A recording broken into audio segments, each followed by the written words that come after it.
Now, the other truth is that in my team, the NIS placed a mall a long time ago. You know, I have a mall on my team because when I got an accident in Embu, for me, nilikataza Wakenya, no, don't speculate. Nilikataza Wakenya, hapana, mwache kusema hiyo accident was planned. Accidents happen and this has happened. But later, I realized Kenyans were not wrong to be paranoid or to be suspicious. Kenyans were actually right to be suspicious, and I was wrong not to be suspicious. Because the car that did an accident was not owned by an individual, it's owned by a company. And when you search the CR12 for that company in the register of companies and you check the directors, it's a dead end. The driver is somebody we've looked for, and we've not found him to date. Gari hata iko huko inaitwa ni Mukuruini police station. What is that place? Yes. To date, we've not found the driver. Yeah. Now, when I was arrested, there's a call that was made from this office around this building. And that call was made to DCI that I'm here. Somebody was called here, akaulizwa boss ako aliposema ako, that person called DCI. When DCI came to this office for an arrest, they didn't guess. They didn't look for my office. Remember, this compound is so big with so many offices. But they didn't look for my office. They came straight to my office as if they already had the plan and layout of the building.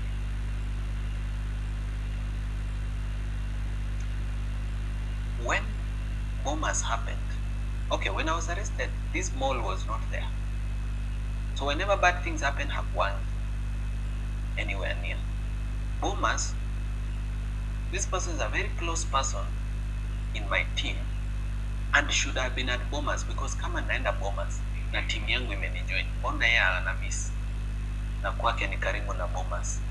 Mbona alikuja huku kwa ofisi mahali siko badala aende Bomas mahali ni karibu na hata mahali anaishi? So the NIS placed a person in my team a long time ago.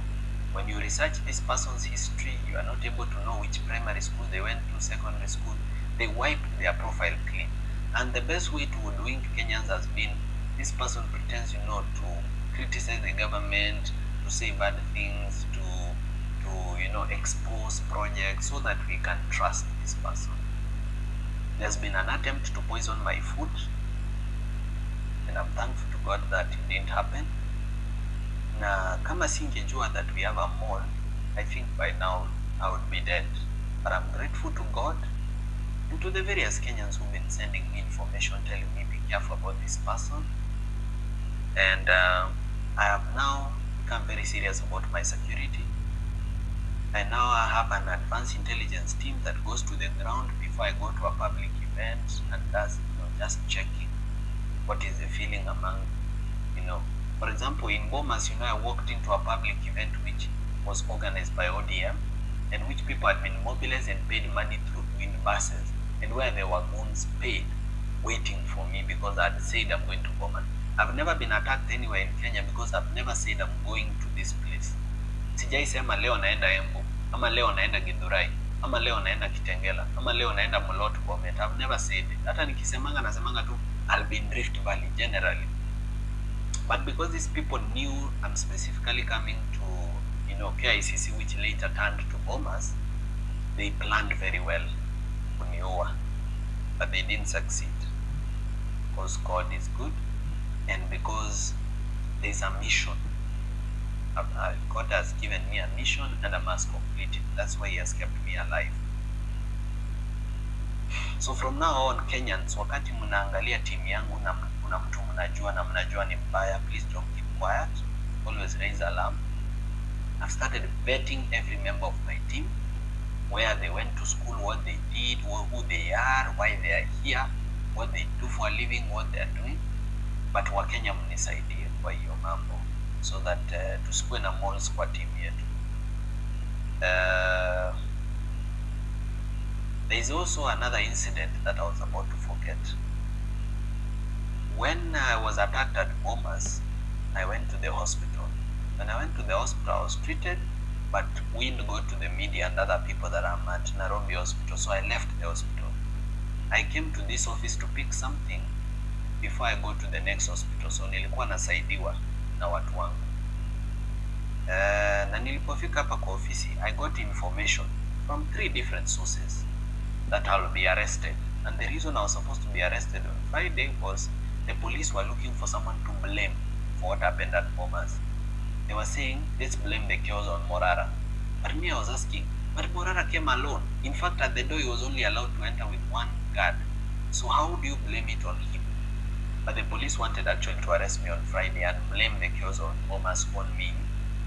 So because of that planned arrest, I decided to set a trap for the police.